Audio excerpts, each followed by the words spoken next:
7 years after he left to study abroad, the boy I'd loved my whole life finally came home to introduce his new girlfriend to his parents. That same week, my doctors finally announced that my 7-year battle with cancer had failed. I could go home to die. When Sherman saw me being wheeled out by my mother, a cruel smirk touched his lips. Well, 7 years and look at you, he sneered. So pathetic you can't even walk on your own 2 feet. Hearing the contempt in his voice, I just quietly pulled down the sleeve of my jacket, hiding the dense constellation of needle marks on the back of my hand. It's nothing, I said softly. I just fell and broke a bone. He let out another sharp, mocking laugh. Is that so? Well, in that case, since I'm getting married soon, you can be my fiancé's bridesmaid. I managed a faint, calm smile. I can't. I'm going somewhere very far away soon. With that, I patted my mother's hand, a silent signal for her to push me home. As soon as we got home, my mom helped me into bed. It wasn't long before Sherman's mother showed up. She stepped into my room, her eyes darting toward me, her words hesitant. Nina, she began, I have an enormous favor to ask. Her face was flushed. She didn't have to say the rest. I already knew. It was the same as 7 years ago. The memory was seared into my mind. The day I was diagnosed, she had burst into my hospital room, her expression a frantic mix of urgency and guilt. I hadn't even had a chance to process the word cancer. I was hysterical, sobbing with terror, when she fell to her knees in front of me. Nina, I'm begging you, she'd pleaded, her voice a desperate whisper. Don't drag Sherman down with you. He just got his acceptance letter. If he finds out you're sick, he'll never go. You and Sherman grew up together. You've been in love for years. Please, for my sake, don't ruin his future. Break up with him. Please. I've already figured it all out. I've arranged for a boy to meet you. All you have to do is pretend to kiss him downstairs.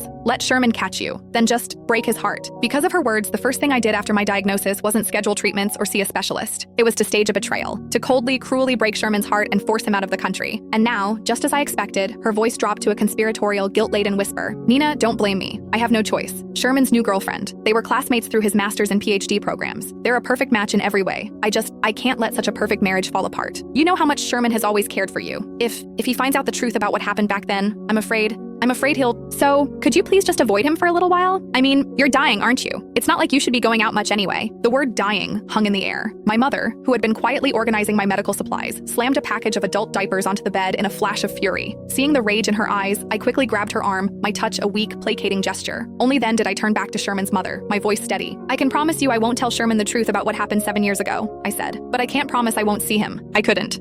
For 7 brutal years, there wasn't a single moment I didn't think of him. When the chemo became unbearable, I would clutch the old photo of us, his arm slung around my shoulder, and somehow find the strength to endure. I went through dozens of surgeries. More than once, I was rushed to the ICU and I almost didn't wake up. It was my mother's voice that pulled me back. She would stand by my bedside, screaming until her voice was raw. Nina, don't you remember? You promised you would live. You promised you would go find him and clear up the misunderstanding yourself. You said that when you got better, I would take you to him. If you die, you will never see Sherman again. Her desperate cries, always with his name, were the lifeline that dragged me back from the edge, time and time again. But in the end, I still lost the fight. And Sherman, he had a new life now, a new girlfriend, a new future. Still, in the little time I had left, couldn't I just be near him for a while?